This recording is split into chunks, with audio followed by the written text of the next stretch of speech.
বলছিলাম যে ভাগ ভারত ভাগ বাংলা ভাগ এই সমস্ত একেবারে গোটা কাহিনী। প্রবীণ মানুষ আপনি, সব থেকে বড় কথা অনেকটা ভাগাভাগির মধ্যে দিয়ে আবার এখন এই উত্তরবঙ্গ উত্তর পূর্বের মধ্যে গেলে একটা কথা বলা হচ্ছে, বিজেপির পক্ষ থেকে বেশি বলা হচ্ছে যে সেখানে নাকি ইনভেস্টমেন্ট বাড়বে, ডেভেলপমেন্ট হবে ওই 8টা জেলা, যেটা উত্তরবঙ্গের সঙ্গে। আমি বলছি কতটা বাস্তবিক। দেখো, দুটো প্রশ্নের উত্তর করব। তুমি দুটো প্রশ্ন করেছো, এর মধ্যে একটা করার মধ্যে আসলে একটা উন্নয়নের কথা বলেছো আর একটা ভাগের কথা বলেছো। এবার র্যাশনালাইজ হচ্ছে যে ভাগ হলে নাকি উন্নয়ন হবে। ভারতবর্ষের যদি উন্নয়ন হয় তাহলে ভারতবর্ষের সব প্রভিন্সের উন্নয়ন হবে, না হলে সব প্রভিন্সের হবে না।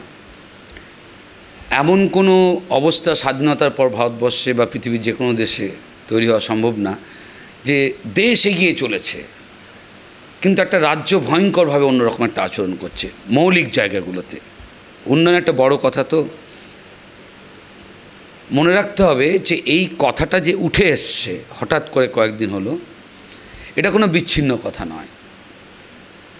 আমার কথা বলার আগে শুরুতেই বলে দিই যে এই ধরনের কথা বলার যদি কোথাও ঝোঁক তৈরি হয়, তার মধ্যে আর যাই কিছু থাকুক, অর্থনীতির একজন খুব দুর্বল ছাত্র হিসেবে এটুকু বুঝি যে এর মধ্যে উন্নয়ন নেই, এর মধ্যে রয়েছে অসুস্থ রাজনীতি।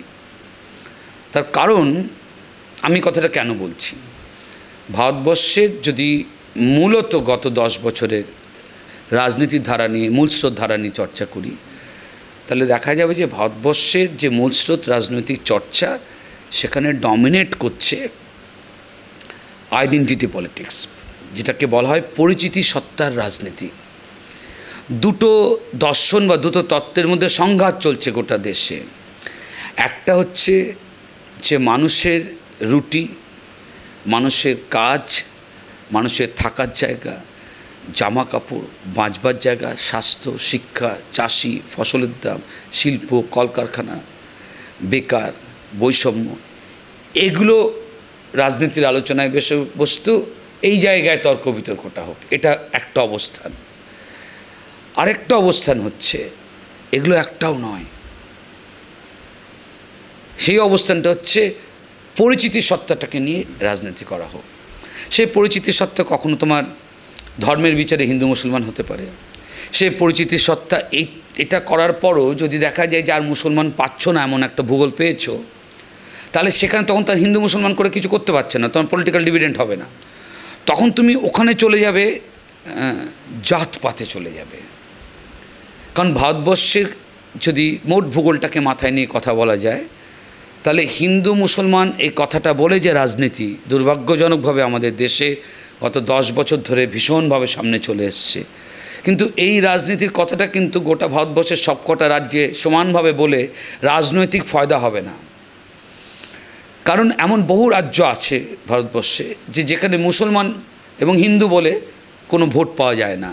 তাহলে তখন সেখানে আমাকে রাজনীতিটা করতে হবে কাস্ট পলিটিক্সের বিচারে। সবটাই তো হিন্দু, এখন তাহলে আমি কী করবো, চিন্তায় পড়ে গেছি।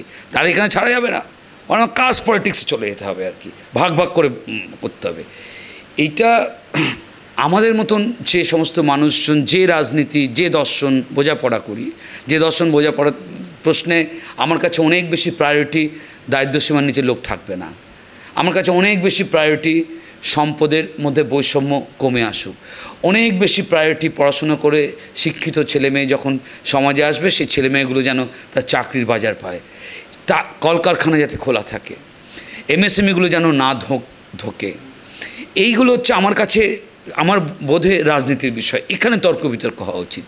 কিন্তু এই যে রাজনীতি, সেই রাজনীতি কিন্তু এগুলোর কথা না বলে জাতপাত ধর্মের জায়গায় ক্রমাগত সমাজের মধ্যে তার রাজনৈতিক মন্তব্যকে গভীর থেকে গভীরতর করছে। কারণটা কী?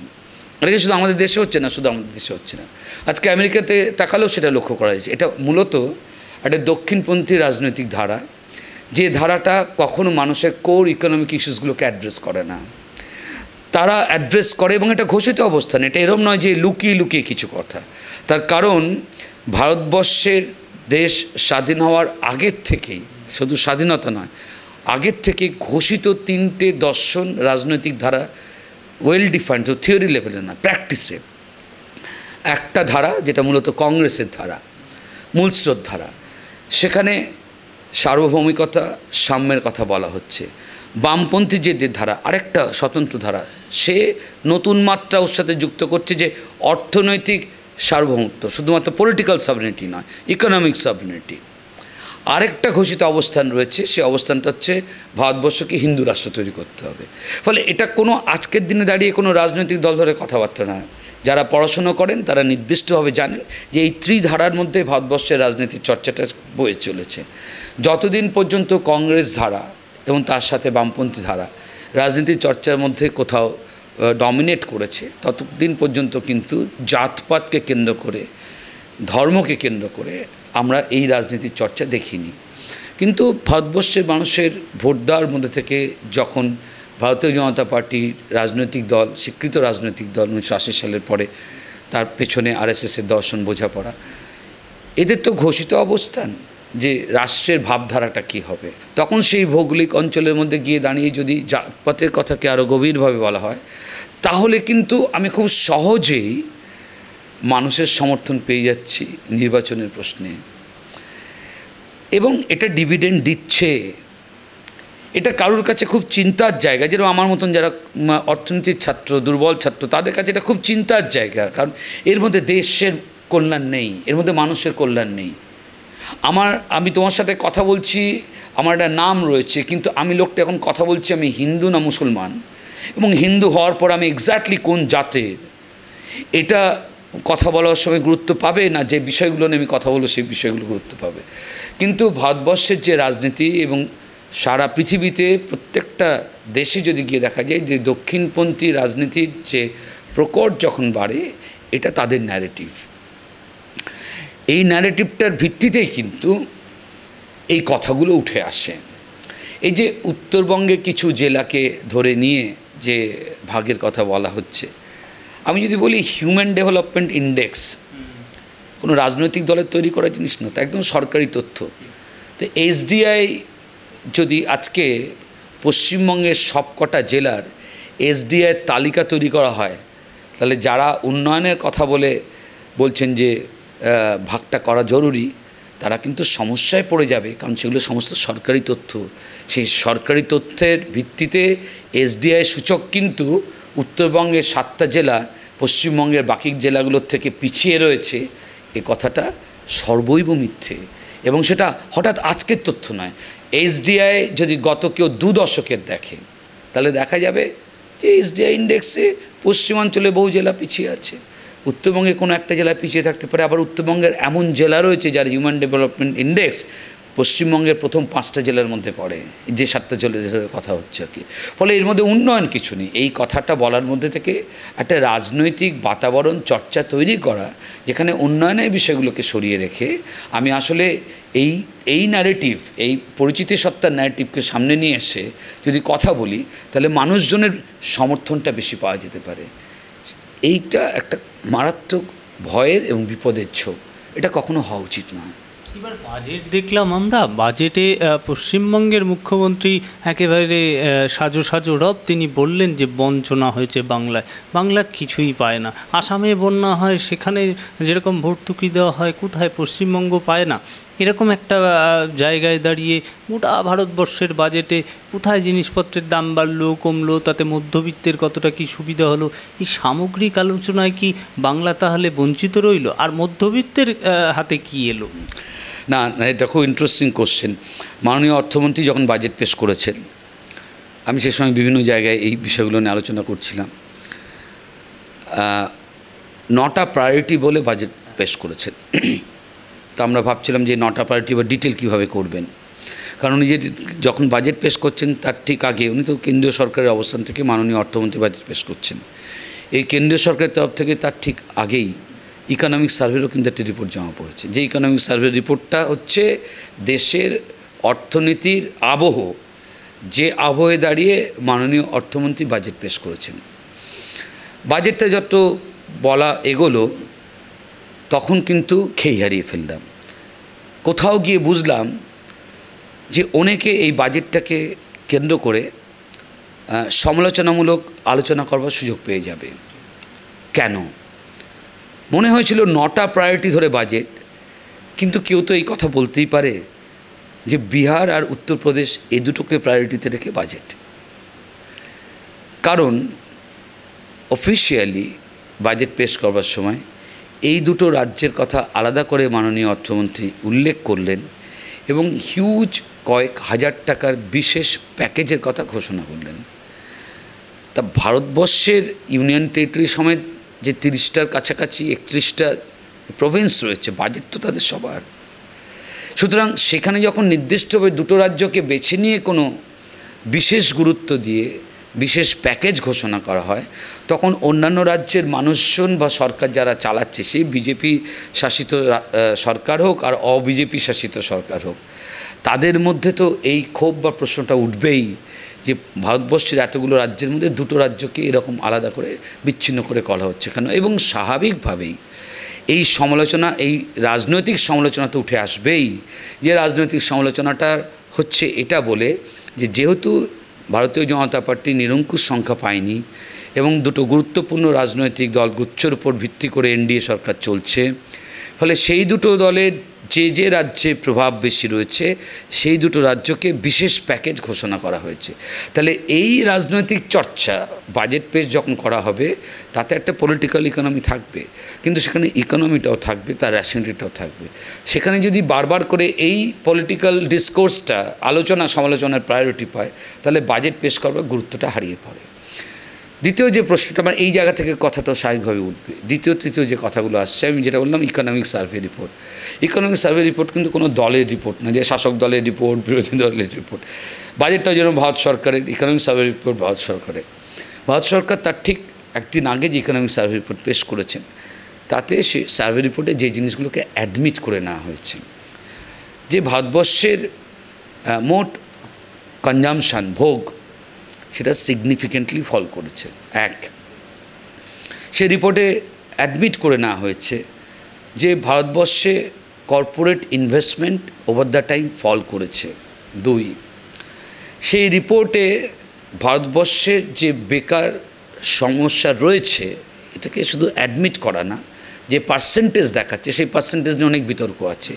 সেই পার্সেন্টেজ কিন্তু স্বাধীনতা পরবর্তী অবস্থায় বেকারত্বের এই সংকট ভারতবর্ষে মানুষ দেখেনি। ইকোনমিক সার্ভে সেটা মেনশন করছে।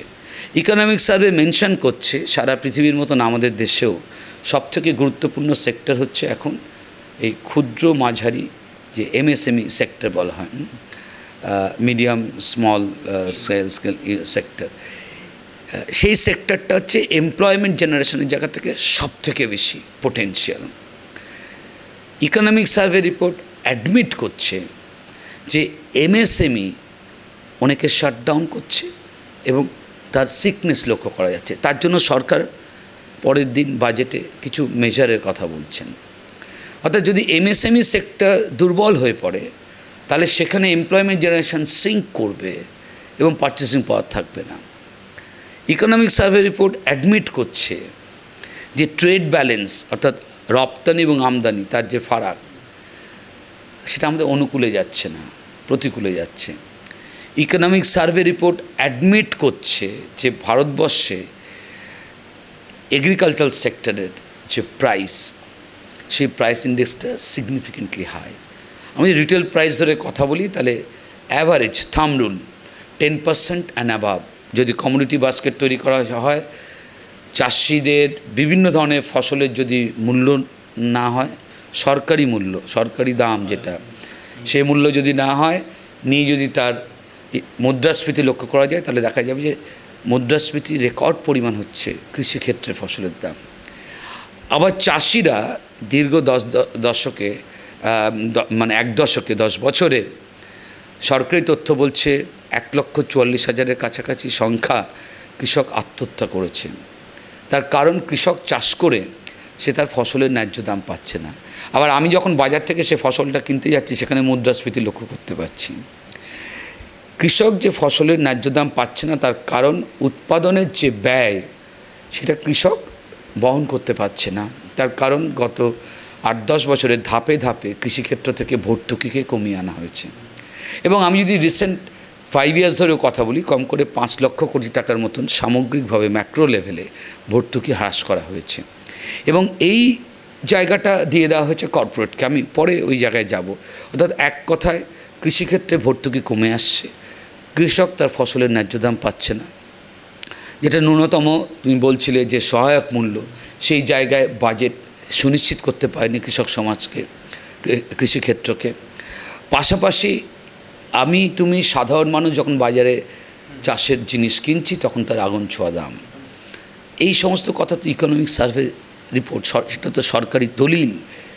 এবছরের বাজেট পেশের 4 টাকার দিন।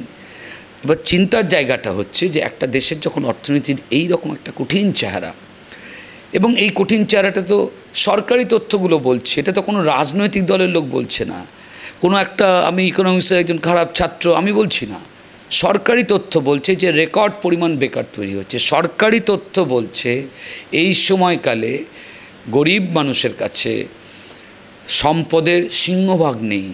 ভারতবর্ষের ওপরের দিকে 1% কাছে 54% কাছাকাছি সম্পদ কেন্দ্রীভূত হয়ে গেছে।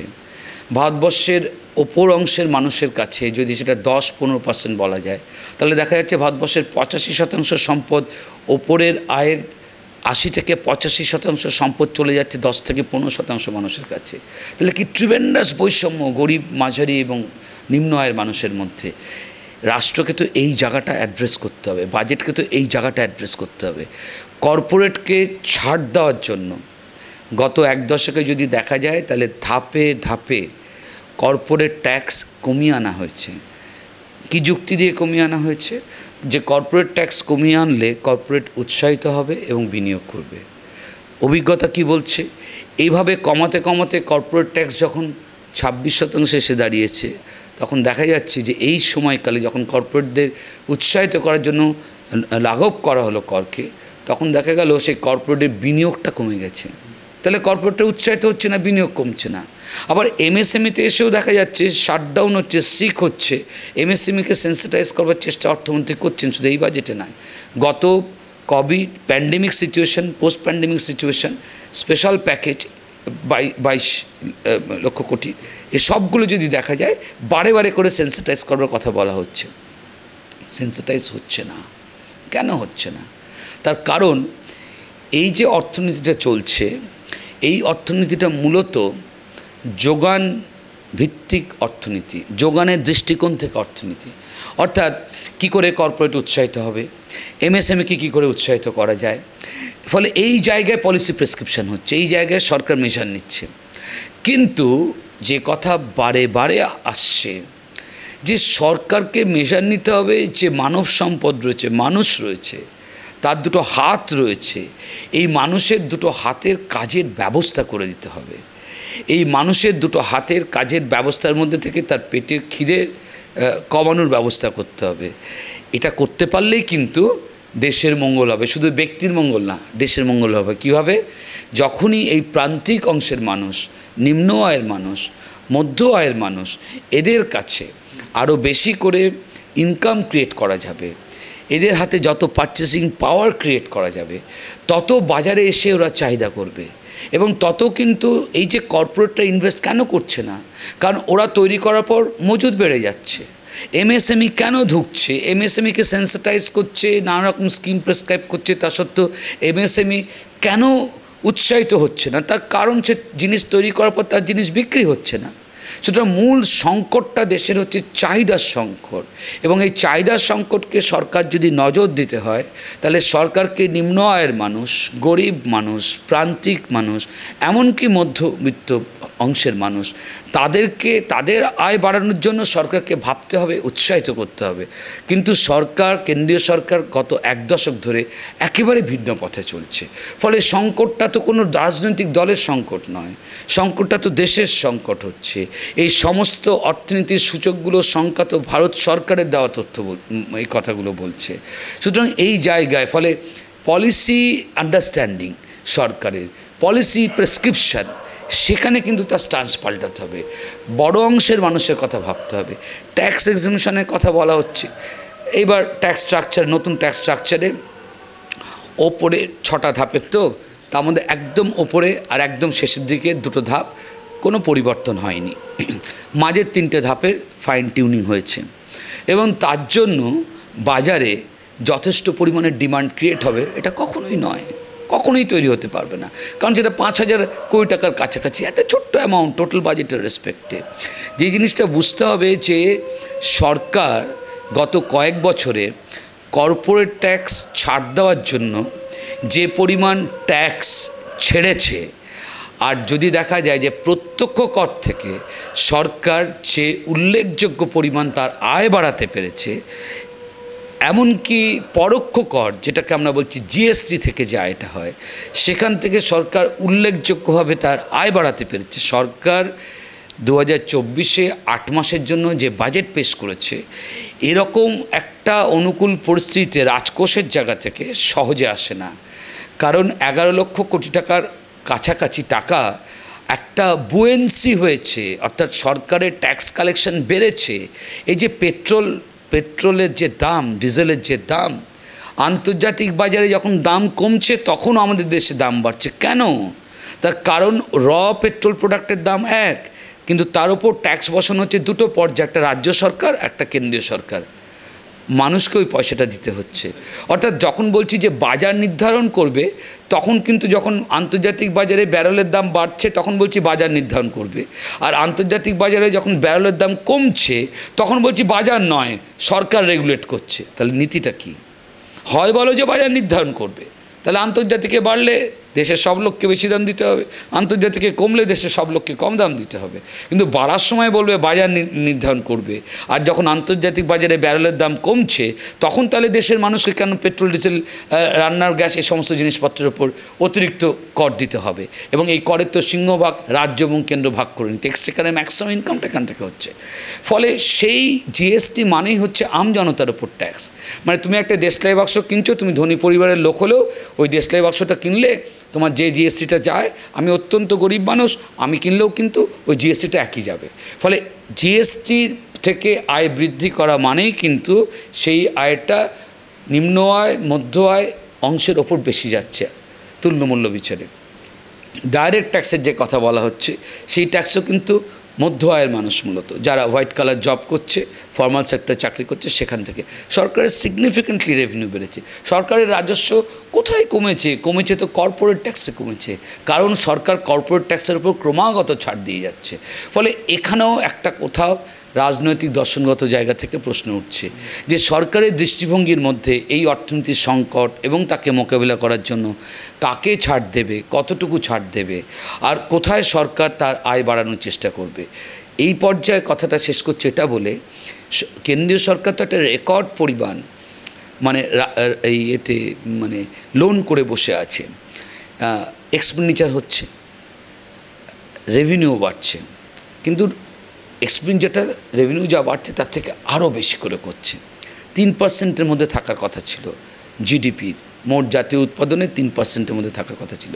সেটা কিন্তু একটা স্বীকৃত অ্যাক্ট, কেন্দ্র রাজ্য মিলে সে অ্যাক্ট তৈরি করেছে, সেটা মেনে ভারতবর্ষের প্রত্যেকটা রাজ্য এবং কেন্দ্রীয় সরকারকে চলার কথা। সেটা এখন 4.9 এই জায়গায় গিয়ে লোন কাজ করছে। তো অনেকে বলছেন, কেন্দ্রীয় সরকারের তরফ থেকে বলছেন, আমরা ইনফ্রাস্ট্রাকচার ইনভেস্টমেন্টের জন্য যথেষ্ট টাকা বাড়িয়েছি। ইনফ্রাস্ট্রাকচার ইনভেস্টমেন্ট যদি বাড়ে তাহলে স্বাভাবিকভাবে সেখান থেকে একটা কর্মসংস্থান তৈরি হওয়ার সুযোগ বাড়বে। এই জায়গাটার মধ্যে কিন্তু কখনো বিতর্ক করব না, কিন্তু একটা প্রশ্ন করব। সরকারের তথ্য, ইনফ্রাস্ট্রাকচার ইনভেস্টমেন্ট মানে নতুন রাস্তাঘাট তৈরি হওয়া, রেল লাইন তৈরি হওয়া, ইত্যাদি ইত্যাদি।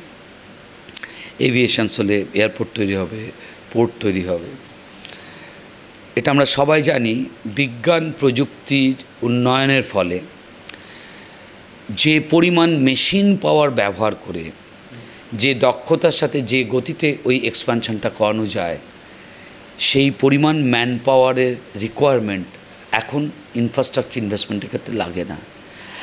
একটা মেশিন পাওয়ার, এই যে একদিনে কত কিলোমিটার রাস্তা তৈরি, আগে কি দেখতাম, বেলচা, ঝুড়ি, মানুষ কাজ করছে, কাজ ধীরে হচ্ছে, মানুষ কাজ করছে, কিন্তু সেই কাজ করার মধ্যে থেকে মানুষের হাতে আয় তৈরি হতো। এখন প্রযুক্তি উন্নয়ন ঘটছে, এখন বড় বড় ক্রেন, ডাম্পার, জেসিপি, এই কয়েক ঘন্টায় যে রাস্তাটা কেটে বেরিয়ে চলে যাবে, তাহলে সেখানে ম্যান পাওয়ার কোথায় তৈরি হচ্ছে, ম্যান ডেজ কোথায় তৈরি হচ্ছে? ফলে ইনফ্রাস্ট্রাকচার যে ইনভেস্টমেন্টটা আজ থেকে 10, 15, 20 বছর আগে যে পরিমাণ man days, man power engage করবার সুযোগ তৈরি হতে পারত, আজকে বিজ্ঞান প্রযুক্তি এগিয়ে আসার জন্য সেই সুযোগ তৈরি হবে না। আমি তাই বলে কখনো বলছি না মেশিন পাওয়ার ব্যবহার করা যাবে না, তাহলে এটা পিছিয়ে পড়া লোকের কথা বলতে হবে। বিজ্ঞান প্রযুক্তির সামনের দিকে এগোচ্ছে, তাকে ব্যবহার করতে হবে। কিন্তু ব্যবহার করার সময় এই ধোঁকাটা চলবে না যে ইনফ্রাস্ট্রাকচার ইনভেস্টমেন্ট হচ্ছে মানে বাই ডিফল্ট মানুষের কাছেই ওই টাকাটা চলে যাচ্ছে না। এখন ম্যান মেশিন রেশিও যদি ইনফ্রাস্ট্রাকচার ইনভেস্টমেন্টের ক্ষেত্রে সরকার হিসেব করে, আর আজ থেকে 10 বছর আগে ম্যান মেশিন রেশিওটাকে যদি সরকার হিসেব করে, তাহলে সেই তথ্যটাই বলে দেবে যে এখন ইনফ্রাস্ট্রাকচার ইনভেস্টমেন্টের ক্ষেত্রে ম্যান মেশিন রেশিওটা কোন জায়গায় দাঁড়িয়ে রয়েছে। ফলে ওটাকে অজুহাত করে বা ওটাকে একটা কথা বলার জায়গা করে আমি যদি বলি ওর মাধ্যমে প্রচুর মানুষের জায়গা তৈরি হবে, কর্মসংস্থান তৈরি হবে, তাহলে সেটা সত্যি কথা নয়। আর শেষ করছে এই কথাটা বলে, সরকারের কিছু উন্নয়নকামী প্রকল্প থাকে। এখানে আমি সরাসরি সরকারি তথ্যগুলো বলছি যে মানরেগা 2021-22 যে কথা বাজেটে বলা ছিল 98,468 কোটি টাকা, এবারে বাজেটে কত বলা হয়েছে? গতবারের বাজেটে সেটা কমে গিয়ে দাঁড়িয়েছে 86,000 কোটি টাকা। তাহলে মানরেগা প্রকল্প কেন জন্মেছিল ভারতবর্ষে? সেখানে তো সরকারের official budget figure over the time fall করছে। এটা তো তৈলাক্ত বাসে হনুমান ওঠার মতন, কমে আসার পর আবার এবার একটু বাড়ালো, কিন্তু বাড়ালো সেই বাড়ানোটা কিন্তু 2021-22 যা ছিল তার থেকে কম। তাহলে মানরেগা প্রকল্পটা কাদের জন্য? আজকে যদি প্রধানমন্ত্রী আবাস যোজনা স্কিম দেখা যায়, সেখানে 2021-22 সালে 90,020 কোটি টাকা ছিল, এবার বাজেটে কত কোটি টাকা রয়েছে? বেড়েছে না কমেছে? আমি বলছি না, রাজনীতির কথা বলতে চাই না, সরকারি তথ্য আমি 4-5 বছরের ফারাকে নিয়ে গিয়ে সরকারের এই তথ্যগুলো কথা বলছি। সরকারি তথ্য তো হচ্ছে মিড ডে মিল কত কোটি টাকা ছিল 5 বছর আগে, এখন কত কোটি টাকা আছে, দুটোই ফিনান্স মিনিস্টারের বাজেটে লেখা আছে। সেই সংখ্যাটা কমলো না বাড়লো? তাহলে যেগুলো কল্যাণকামী প্রকল্প, সেই প্রকল্পে মাননীয় অর্থমন্ত্রীর ধারাবাহিক বাজেট পেশ করাতে যদি দেখা যায় যে সেই প্রকল্পের টাকাগুলো কমে আসছে, তাহলে নিম্ন আয়ের মানুষ আরও প্রান্তিক জায়গায় চলে যাবে, এটা নিয়ে কে বিতর্ক করবে? এবং এই মানুষজনগুলি ওই জায়গায় চলে গেলে এরা তো ওদের খিদে মেটানোর জন্য বাজারে জিনিস কিনতে পারবে না যখন ওই মুদ্রাস্ফীতি।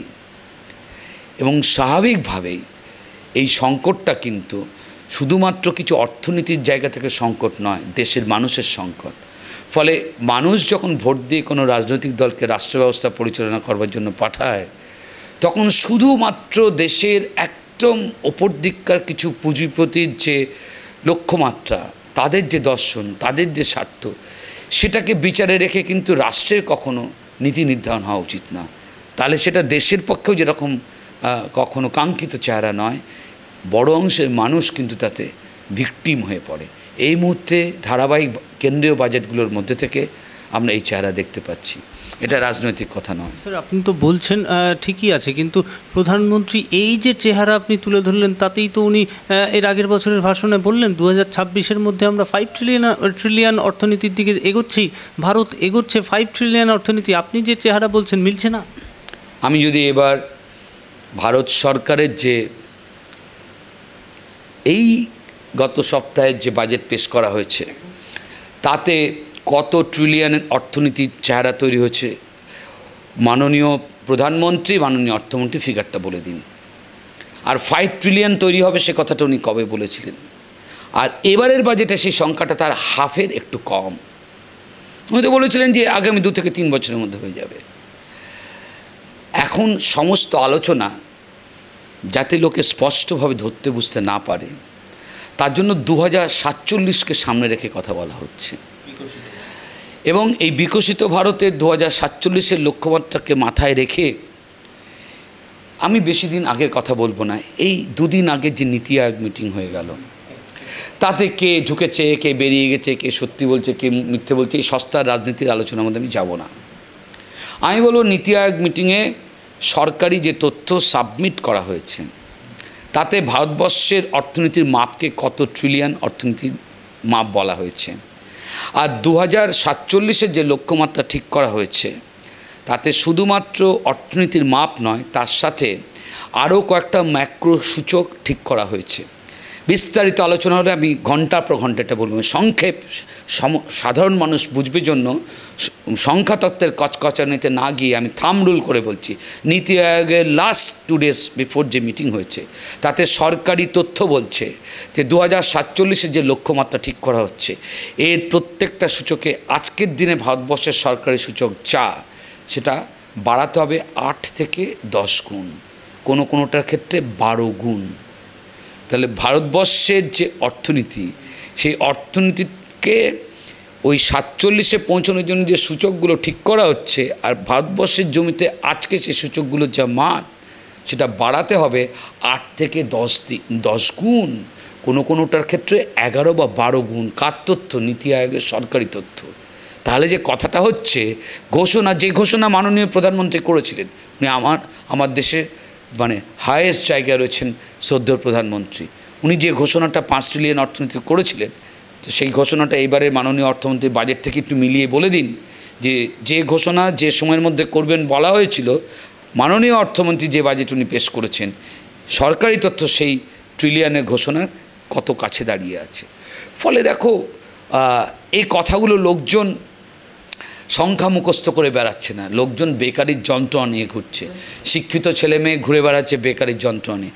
আমাদের দেশ কি হয়ে গেছে জানো? আমাদের রাজ্যও তো যার নামে গেছে, ছেড়ে দাও। আমাদের দেশ কি হয়ে গেছে জানো? বাণিজ্য খাতে রেমিটেন্স বলে একটা হেড থাকে। রেমিটেন্সে আয় বেড়েছে ভারতবর্ষে গত 10 বছরে ধাপে ধাপে সিগনিফিকেন্টলি। রেমিটেন্সের আয় মানে জানো কি জিনিস? রেমিটেন্সের আয় আমাদের পশ্চিমবঙ্গেও বাড়ছে। আমি ম্যাক্রো লেভেলে কথা বলছি, তাই জাতীয় স্তরের কথা বলছি। রেমিটেন্সের আয় মানে আমাদের দেশ থেকে তরুণ প্রজন্ম অন্য দেশে শ্রমিক হিসেবে কাজ করতে চলে যাচ্ছে নিচু আয়ের স্তরে, আর না হলে হোয়াইট কালার জব করতে অন্য দেশে চলে যাচ্ছে। যাওয়ার পর তারা এই দেশে যখন টাকা পাঠায় সেই টাকাটাকে বলা হয় রেমিটেন্স। আমাদের ভারতবর্ষে কোনো রাজ্যে এই রেমিটেন্সটা খুব বেশি। ভারতবর্ষে বাণিজ্য ক্ষেত্রে এই যে একটা উল্লেখযোগ্য আয় বাড়ছে সেটা রেমিটেন্স খাতে আয় বাড়ছে। মানে ভারতবর্ষের তরুণ শ্রমশক্তি শ্রমিক হিসেবে অথবা হোয়াইট কালার জব মেধার কাজ করবার জন্য এক্সোডাস হচ্ছে, বিদেশ চলে যাচ্ছে, ড্রেইন হচ্ছে আমার দেশের শ্রমশক্তি, তরুণ শ্রমশক্তি। আর রেমিটেন্স খাতে তারা চলে যাওয়ার পর তাদের পরিবারে যে টাকাটা পাঠায় ওটা সরকারের অফিসিয়াল এক্সচেকারে রিফ্লেক্ট করে, তার নাম রেমিটেন্স। রেমিটেন্স খাতে সরকারের আয় বাড়ছে এবং সেটা দিয়ে বলছে আমার বাজেটের এই জায়গাটা খুব আয় বাড়ছে। কেন আয় বাড়ছে? কারণ তোমার দেশে সেই মানুষজন কাজ পায়নি। সেটা শ্রমিকের জায়গা হতে পারে, সেটা পড়াশুনো করা হোয়াইট কালার জব হতে পারে। ভাববার জায়গা না। ভারতবর্ষে কত লোক এখন রেমিটেন্স নিয়ে আলোচনা হলে সে আলোচনা করবে, বুঝবে, কিন্তু রেমিটেন্স বোঝার দরকার নেই।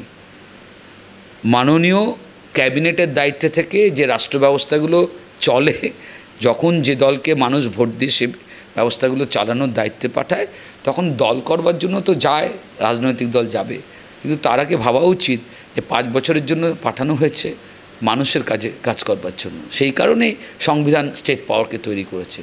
যন্ত্রণার সাথে বলছি, যত দিন যাচ্ছে মানুষের স্বার্থের দিকে যাচ্ছে। রাষ্ট্র গুটি কয়েক কর্পোরেট উচ্চ আয়ের মানুষ, তাদের ক্ষতিও কে কথা চাইছি না, তো তারাও ভালো থাকুক, কিন্তু শুধু তারাই ভালো থাকবে কয়েক বছরের মধ্যে। সমস্ত সম্পদের সিংহভাগ তাদের কাছে চলে যাবে, আর বড় অংশ মানুষের কাছে শুধু ডিপ্রাইভেশন থাকবে। এই দেশ তো স্বাধীন হওয়ার পর এরমভাবে তৈরি হওয়ার কথা নয়। কিসের 2047 আমরা সেলিব্রেট করব? এই দেশকে আমরা সেলিব্রেশনের জায়গায় নিয়ে যাব।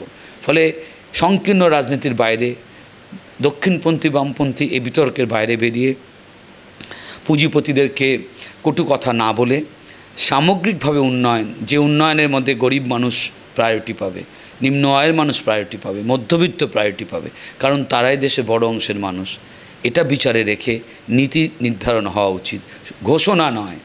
ঘোষণা নয়, নীতি নির্ধারণ হওয়া উচিত এবং সেটা প্রয়োগ করা উচিত আন্তরিকভাবে। বেশ, আমি একটু ছোট্ট করে, সময় অনেকটা হয়ে গিয়েছে, বেশ একটু ছোট্ট করে জেনে নেব, রাজ্যের ভাড়ারের অবস্থাও তো খুব একটা ভালো নয়।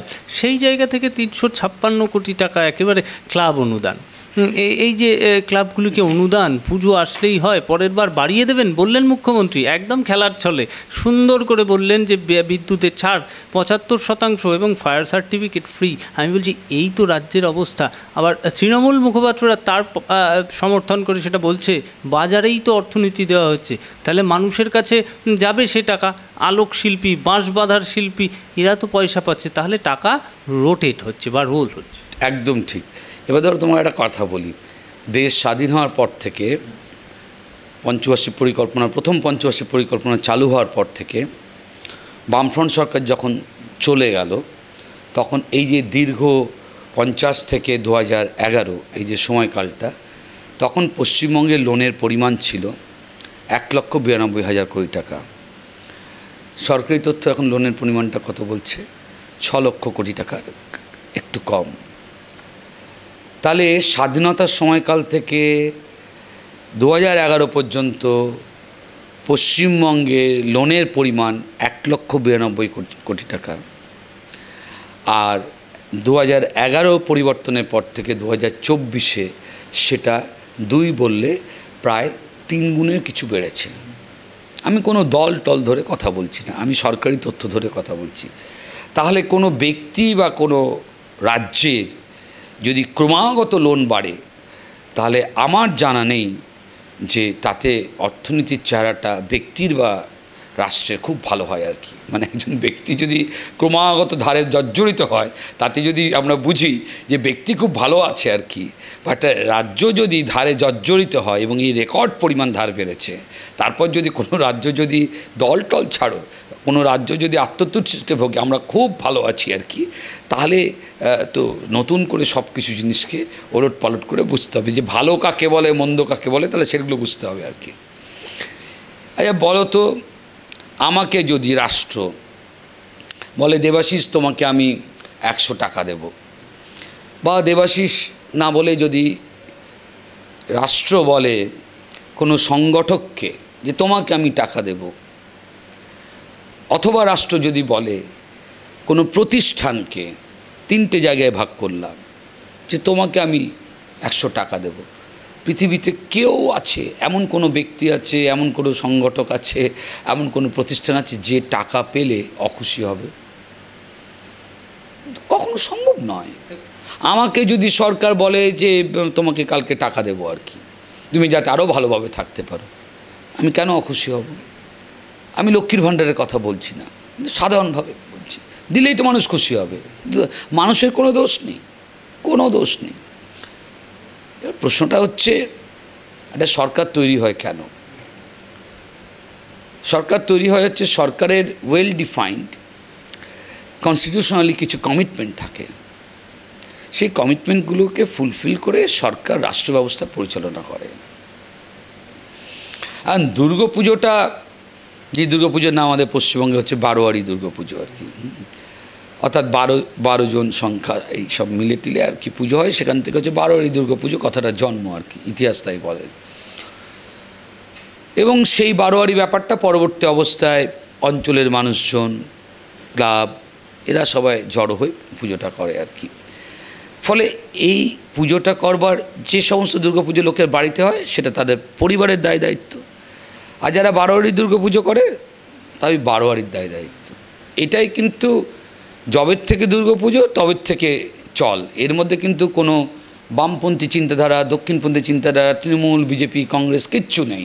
পশ্চিমবঙ্গের সমাজ সংস্কৃতি, তাতে দুর্গাপুজোর যে বিপুল পরিসর, মানুষের আনন্দ পাওয়ার জায়গা, মানুষের সাময়িকভাবে কয়েকদিন দুঃখ ভুলে থাকার জায়গা, এটা অসীম ব্যাপার দুর্গাপুজো। হ্যাঁ, সারা পৃথিবীতে এই দুর্গাপুজোর রয়েছে। তা সারা পৃথিবীতে তো দুর্গাপুজো হচ্ছে, সেই দুর্গাপুজো ইউরোপে হচ্ছে, ইউএসএতে হচ্ছে। তা আমার জানা নেই যে সেই সমস্ত দেশগুলো, যাদের ওই সমস্ত দেশে দুর্গাপুজো দেখি তো যা সব বাঙালি লোকজন এবং তার সাথে ভারতবর্ষের লোকজন জুড়ে সব পুজো করে। আমার আজ পর্যন্ত জানা নেই যে ইউকেতে যে দুর্গাপুজোগুলো হয়, বা ইউএসএতে যে দুর্গাপুজো হয়, কানাডাতে হচ্ছে, অস্ট্রেলিয়াতে হচ্ছে, হ্যাঁ, তো ওইসব কেউ করে টরে আর কি, মানে রাষ্ট্র ওই পুজোতে গিয়ে দেয়, টাকা পেলে সবাই খুশি। এখনকার যে দুর্গাপুজো হচ্ছে আর কি, সেই দুর্গাপুজোগুলোর তো 3 ধরনের 4 ধরনের ভাগ করা যেতে পারে। এক ধরনের দুর্গাপুজো হচ্ছে যে এই দুর্গাপুজোগুলোর সংখ্যাটা ওভার দ্য টাইম বাড়ছে, সেগুলোর যদি সত্যিকারের বাজেট ফিগার জানা যায় তাহলে কিন্তু মাথা ঘুরে যাবে। এবার ওইখানে তদন্ত করে লাভ নেই যে তার সাথে কে জড়িয়ে রয়েছে, আগে তো বহু পুরনো ক্লাব, আগে তো হতো না, এখন হঠাৎ করে মানে তাদের এত বাজেট বেড়ে গেল কী করে, কোত্থেকে টাকা আসছে, সেটা সাদা না কালো না, ওই সমস্ত তদন্ত করার জন্য তুমিও প্রশ্ন করোনি, এত জটিলতাও তোমার প্রশ্নের মধ্যে নেই, আর আমিও এত বড় বড় জিনিস কিচ্ছু জানি না আর কি। কিন্তু এটা ঘটছে। তাহলে এই বিপুল পরিমাণ কোটি কোটি টাকা বাজেটের যে পুজো হচ্ছে আর কি, তার মানে তারা যে কোনো কারণেই হোক তারা যথেষ্ট কেপেবল ওই কোটি কোটি টাকা তুলে দুর্গাপুজো করতে, এবং এই সংখ্যা বাড়ছে ওভার দ্য টাইম। কোনো তারকা জুড়ে গেলেই বেরিয়ে যাবে, কে তারকা কী তারকাও বলতে পারবো না, কিন্তু মানে হঠাৎ করেও বাজেট বাড়ছে কী করে আর কি, হঠাৎ করে বাড়ছে। সেই সব পুজোগুলোকে তো আগে চিনতাম, এ রাজ্যের মানুষ তো নানা করে একটা বয়স হয়েছে, তো ছোটোবেলার থেকে তো 5 টাকা পকেটে করে দুর্গাপুজো দেখতে বেরোতাম। হঠাৎ করে সেই চেনা পুজোগুলো গত কয়েক বছরে, 7-8-10 বছরে মানে কোটি কোটি টাকার সব বাজেটের পুজো হচ্ছে। ভালো লাগছে, আমিও ঘুরে ঘুরে দেখি, খুব ভালো লাগে, লাইনে দাঁড়িয়ে দেখি, খুব ভালো লাগে। কিন্তু তার তো একটা আয় হচ্ছে, আছে তো। আমি জানি না তাকে আরও একটু টাকা দেওয়ার দরকার আছে কিনা। আমাদের ইকোনমিক্সে একটা কথা বলে, সেটা বলে যে মার্জিনাল ইউটিলিটি অফ ইনকাম। তুমি যদি কোটিপতি হও তাহলে 100 টাকার প্রান্তিক মূল্য যা, আর তুমি যদি লাখপতি হও বা 1000 টাকার মালিক হও তাহলে ওই 100 টাকারই প্রান্তিক মূল্য পাল্টে পাল্টে যায়। যত ধনী হয় তখন টাকার প্রান্তিক মূল্য কমে আসে তার কাছে, ঠিক আছে? তাহলে যত বড় বাজেটের যে পুজো, মাঝারি বাজেটের যে পুজো, হিউজ হিউজ, তো সেই সমস্ত পুজো কমিটির বাজেটের কাছে এই ধরনের আনন্দ পাওয়ার অনুদানের প্রান্তিক মূল্য কতটুকু, 1। 2 হচ্ছে যে অনেক পুজো আছে লো বাজেটের পুজো। তুমি বলতে পারো যে দেবাশিসদা তাহলে আপনি কি মানে ঘুরিয়ে বলছেন যে মাঝারি ধনী এইসবদেরকে না দিয়ে একটু গরিব বাজেটের পুজোর ক্ষেত্রে দেওয়া হোক, তাহলে আপনি কি আসলে পুজোয় টাকা দেওয়াটাকে নীতিগতভাবে মানছেন? কাকে দেবেন সেখানে কোনো পৃথকীকরণ করা যায় কিনা এইখানে কথা বলছেন, আর প্রশ্নই ওঠে না আর কি। আমি ভাববার জায়গাটা শুধু উল্লেখ করার জন্য কথাটা বললাম। দুর্গাপুজো মানেই সেটা সমগোত্রীয় নয়, ক্ষমতার জায়গা থেকে, অর্থনীতির ক্ষমতার জায়গা থেকে। ফলে দুর্গাপুজোতে রাষ্ট্র অনুদান দিচ্ছে এ কথাটার মধ্যে যে পরিমাণ লোডেড সেন্টিমেন্ট থাকে এবং একটা ভালো লাগার জায়গা থাকে, যে টাকা পায় তার জায়গা থেকে, ফলে এই রকম সেন্সিটিভ জায়গায় কথা বলতে গেলে এরকমভাবে আগে পরিষ্কার বুঝিয়ে দেওয়া দরকার যে এটা, এই যে দুর্গাপুজো বলে যে কথাটা, এটা সমগোত্রীয় সম অবস্থান নয়, এরা ফারাক রয়েছে। তারপরও যে প্রশ্ন, যে কথাটা থাকে, তুমি যেটা বললে এটাকে বলা হয় ট্রিকল ডাউন থিওরি, চুঁইয়ে পড়া তত্ত্ব। এটা একটা দক্ষিণপন্থী চিন্তা যে তুমি যদি অল্প কয়েকজন মানুষকে দিয়ে দাও, এই আগের পর্বে বলছিলাম, অল্প কয়েকজন মানুষকে তুমি দিয়ে দিলে ওটা চুঁইয়ে চুঁইয়ে নিচে গিয়ে পড়বে, তখন আমার হাতেও এসে একটু পড়বে, ফলে আমিও তো হচ্ছি আর কি, শুধু তো ওই মানুষটা পাচ্ছে না, ফলে যে লোকটা বাঁশ বাঁধে সেও তো পাচ্ছে আর কি। তো চুঁইয়ে পড়া তত্ত্ব তো সব সময়ের জন্যই, সব পৃথিবীতে সবসময়ের জন্য কোনো ঘটনা ঘটলে চুঁইয়ে পড়া তত্ত্ব। একটা বাড়ি যখন তৈরি হচ্ছে, বাড়িতে যত মিস্ত্রি কাজ করে সেই মিস্ত্রির কাজ পায়, সুতরাং ওটা কোনো চুঁইয়ে পড়া তত্ত্বের এখানে কোনো গল্প নয়। দুর্গাপুজো হলে তার কারবার হবে, সেই কারবারকে কেন্দ্র করে কিছু মানুষের এনগেজমেন্ট হবে, এবং সেই এনগেজমেন্টের মাধ্যমে ওই সময় ঢাকি, ছেড়ে দাও না এত গল্প, সারা বছর কলকাতা শহরে এসে ঢাক বাজায় না তো। শিয়ালদার সামনে, হাওড়ার সামনে যে ঢাক বাজাতে দেখা যায়, ও তো পুজোর আগে 2-4টে দিন, আর পুজোর পর বাজিয়ে নিয়ে ওরা চলে যায়। তো দুর্গাপুজো হলে ঢাক বাজে, তো ঢাক বাজে যারা শহরে আসে তাদের একটা আয় হয়। কিন্তু প্রশ্নটা একদম অন্য জায়গায়। এরকম এগুলো হচ্ছে পপুলার সস্তার কথা আর কি, সস্তা কথাটাকে বুঝে বললাম আর কি, সস্তার কথা, চট করে মানুষের মানে একটা বুঝে পাওয়ার কথা। রাষ্ট্রের দায়িত্ব অনেক সিরিয়াস জায়গা, যে একটা রাজ্যে 1 দশক পার হয়ে গেছে, কোনো বড় শিল্পপতি বিনিয়োগ করতে আসছে না। রাষ্ট্রের জায়গা অনেক সিরিয়াস ব্যাপার যে এই রাজ্যে যে সমস্ত ছেলেমেয়েরা পড়াশুনো করছে, এমনকি পড়াশুনো করতে অন্য রাজ্যে চলে যাচ্ছে, আর যারা পড়াশুনো করছে পড়াশুনো করার পর ঝাঁকে ঝাঁকে অন্য রাজ্যে চাকরি করতে চলে যাচ্ছে। এ রাজ্যে হাওড়া শিয়ালদা স্টেশনে গিয়ে দাঁড়ালে, এমনকি দমদম এয়ারপোর্টে গিয়ে দাঁড়ালেও কী পরিমাণ ছেলেরা, তরুণ প্রজন্ম শ্রমিকের কাজ করতে বেরিয়ে চলে যাচ্ছে, সেটা আমরা লকডাউন পিরিয়ডের সময় আমরা লক্ষ্য করেছি আর কি। এখানে রাষ্ট্রের গভীর চিন্তার কথা। স্কুল এডুকেশনে গত 1 দশক ধরে প্রাথমিক থেকে 11-12 পর্যন্ত ঠিকমতো মাস্টারমশাই নিয়োগ হচ্ছে না জন্য মিছিল দিয়ে স্কুল বন্ধ হয়ে যাচ্ছে। এখানে গভীরভাবে রাষ্ট্রের যেগুলো চিন্তা করার কথা, যে কৃষক কেন রাস্তার মধ্যে আলুগুলোকে জমি থেকে তুলে নিয়ে এসে আমাদের রাজ্যের সেই আলুগুলোকে ছুঁড়ে ফেলে দিচ্ছে রাস্তার মধ্যে, ন্যায্য দাম পাচ্ছে না বলে আর কি। আবার রাষ্ট্রের চিন্তা হওয়ার জায়গা হচ্ছে যখন চাষি তার আলুকে ন্যায্য দাম পাচ্ছে না জন্য রাস্তায় ফেলে দিয়ে আলু পুড়িয়ে দিয়ে সাময়িকভাবে অবরোধ করছে, সেই রাজ্যেই যখন আলুর দাম বাজারে রেকর্ড ছয়, তখন রাষ্ট্রের কাজের জায়গাটা স্পষ্টভাবে চিহ্নিত হয়ে যাওয়ার কথা। ফলে স্বাস্থ্য, শিক্ষা, কলকারখানা, বিনিয়োগ, এই যে প্রধান ক্ষেত্রগুলো আর কি, এই ধার, রেকর্ড, এইগুলো হচ্ছে রাষ্ট্রের চিন্তা করার জায়গা।